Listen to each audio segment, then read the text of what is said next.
శిలువ ధ్యానాలు 13వ రోజు. వ్యూహం, కత్తి, మందలింపు, నెరవేర్పు. 26వ అధ్యాయం మత్తయి సువార్త 51వ వచనం నుంచి 56 వచనాల వరకు. ఇదిగో, యేసుతో కూడా ఉన్న వారిలో ఒకడు చేయి చాచి కత్తి దూసి ప్రధాన యాజకుని దాసుని కొట్టి వాని చెవి తెగ నరికెను. యేసు, నీ కత్తి వరలో తిరిగి పెట్టుము. కత్తి పట్టుకుని వారందరూ కత్తి చేతనే నశింతురు. ఈ సమయమున నేను నా తండ్రిని వేడుకొనలేననియు, వేడుకొన్న ఎడల ఆయన 12 సేనా వ్యూహముల కంటే ఎక్కువ మంది దూతలను ఇప్పుడే నాకు పంపడనియు నీవు అనుకొనుచున్నావా? నేను వేడుకొనిన ఎడల ఇలాగు జరగవలెనను లేఖనము ఎలాగు నెరవేరునని అతనితో చెప్పెను. ఆ గడియలోనే యేసు జన సమూహములను చూచి, బందిపోటు దొంగ మీదికి వచ్చినట్టు కత్తులతోనూ కుదేలతోనూ నన్ను పట్టుకొన వచ్చిదిరా? నేను అనుదినము దేవాలయములో కూర్చుండి బోధించుచున్నప్పుడు మీరు నన్ను పట్టుకొనలేదు. అయితే ప్రవక్తల లేఖనములు నెరవేరినట్లు ఇదంతయు జరిగినని చెప్పాను. అప్పుడు శిష్యులందరూ ఆయనను విడిచి పారిపోయిరి. వ్యూహం. యేసుకు ఒక వ్యూహం ఉంది. ఆయన శిలువ మరణాన్ని అనుభవించాలి. ఆయనను విడిచి శిష్యులు వెళుతూ ఉండగా ఒంటరితనాన్ని అనుభవించాలి. ఆయన మనుషులు ఏర్పరచుకున్నటువంటి వారి వ్యవస్థలకు, ఆ వ్యవస్థల నుండి మనుషులను బయటకు తీసుకుని రావటానికి క్రీస్తు మార్గాన్ని, నిజమైన మనుష్యత్వాన్ని చూపించాలి. ఆ వ్యవస్థలను నిర్వీర్యం చేసేటటువంటి దేవుని రాజ్య వ్యవస్థను పరిచయం చేయాలి. అందుకు ఆయన ఏర్పరచుకున్న మార్గం త్యాగం. అందుకు ఆయన ఏర్పరచుకున్న మార్గం లేఖన సారాంశం. అందుకు ఆయన ఏర్పరచుకున్న మార్గం క్షమాపణ. ఇది ఆయన వ్యూహం, యేసుకున్నటువంటి వ్యూహం.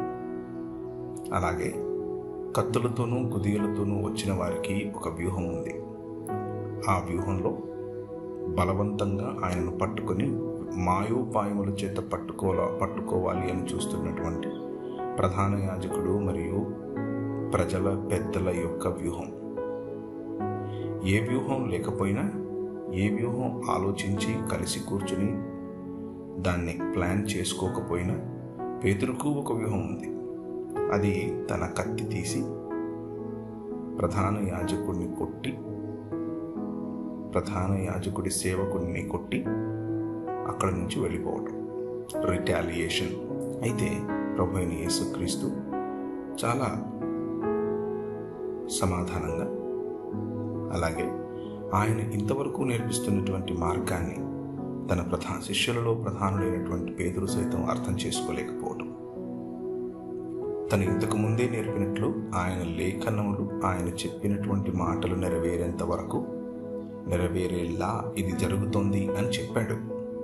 ప్రధాన కాపరిని కొట్టడం, కాపరిని కొట్టినప్పుడు ప్రజలు చెదిరిపోవటం వగైరా వగైరా లేఖనాలు జరగాలి.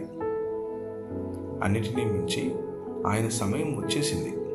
ఆ సమయం రాక కారణం చేత ఆయన వెళ్ళి సిలువను ముద్దాడాలి, సిలువలో తన ప్రాణం పెట్టాలి.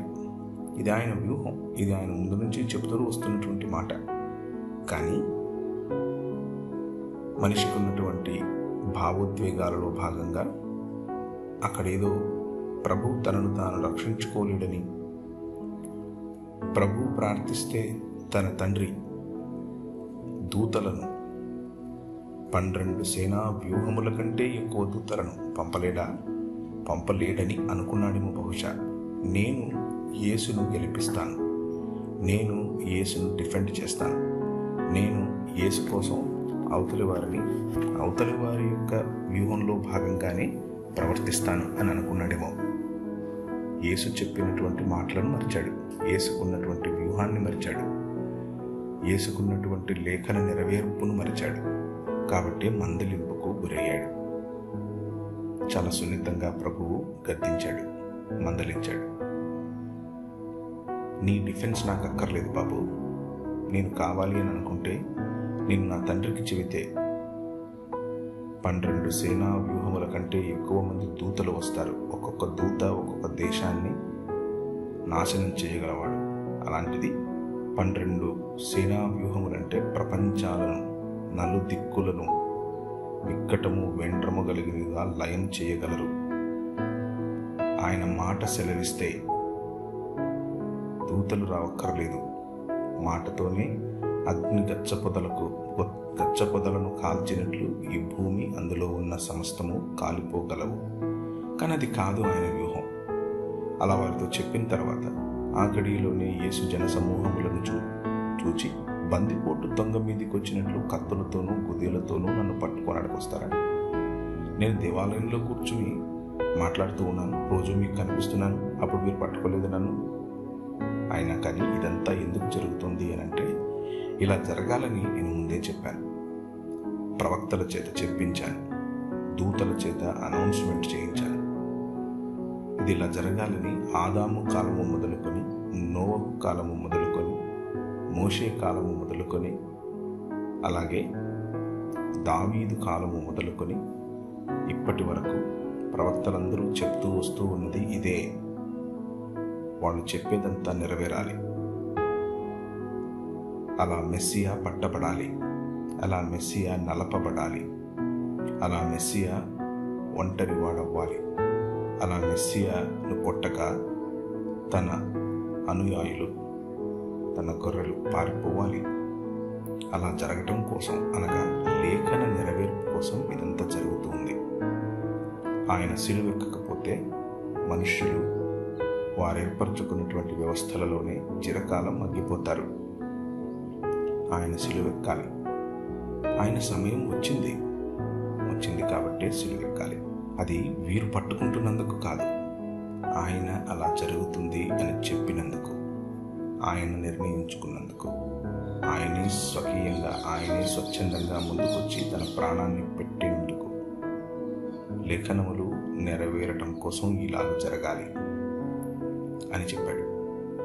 ఇకపోతే ప్రభువు నేర్పినటువంటి మందలింపులో ఒక చక్కటి భాగం, దీన్ని మనం మర్చిపోవటానికి వీల్లేదు. ఇదే శిలువ మార్గం. ప్రభు వైపు నుంచినటువంటి శిలువ మార్గం త్యాగం, ప్రేమ, క్షమాపణ అయితే, ఆయన మనకు అందులో నుంచి నేర్పిస్తున్నటువంటి ఒక బలీయమైన, బలవంతమైన, చాలా బలమైనటువంటి ఒక మందలింపు ఏమిటి అంటే, కత్తి పట్టుకుని వారందరూ కత్తి చేతిని నశిస్తారు. వైలెన్స్ తిరిగి నీకు నువ్విచ్చిన అప్పుకు వడ్డీతో సహా నీ దగ్గరకు వచ్చినట్లు వస్తుంది. నువ్వు వాడే నీ పరుషమైన పదాలు నీ దగ్గరికి అలాగే వస్తాయి. నీ వైఖరి నీ వద్దకు చుట్టుకొని అదే వస్తుంది అని నేర్పిస్తున్నాడు. ఈ మందలింపును జ్ఞాపకం చేసుకోవాలి. ఈ 40 దినాల శిలువ ధ్యానంలో మనం ఉపవసించాల్సింది మనలో ఉన్నటువంటి భావోద్వేగాలతో కూడినటువంటి వైలెన్స్, మనలో ఉన్నటువంటి భావోద్వేగాలతో కూడినటువంటి మనుషుల వ్యవస్థ. డబ్బుతో అవతలి వారిని అధిగమిద్దాం అని అనుకుంటే అదే డబ్బుతో ఇంకొకటి వచ్చి మనం ఇంకా అధిగమిస్తాడు. బలంతో అవతలి వాడిని అధిగమిద్దాం అంటే అదే బలం తిరిగి వచ్చి మనల్ని అధిగమిస్తుంది. గర్వంతో, కోపంతో, పరుషమైన మాటలతో, మ్యానిపులేషన్తో, ఎమోషనల్ బ్లాక్మెయిల్తో ఏది వాడి అవతలి వారిని మనం అధిగమిస్తామని అనుకుంటే, మనం ఇచ్చినటువంటి డబ్బు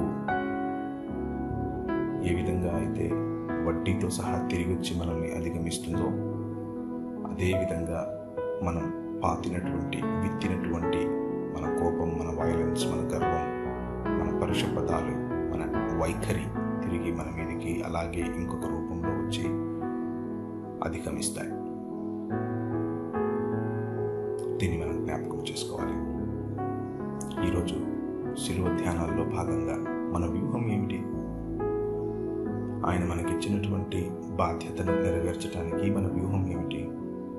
ప్రేమ, త్యాగం, మనుష్యత్వం, సమానత్వం, వగైరా వగైరా వగైరా.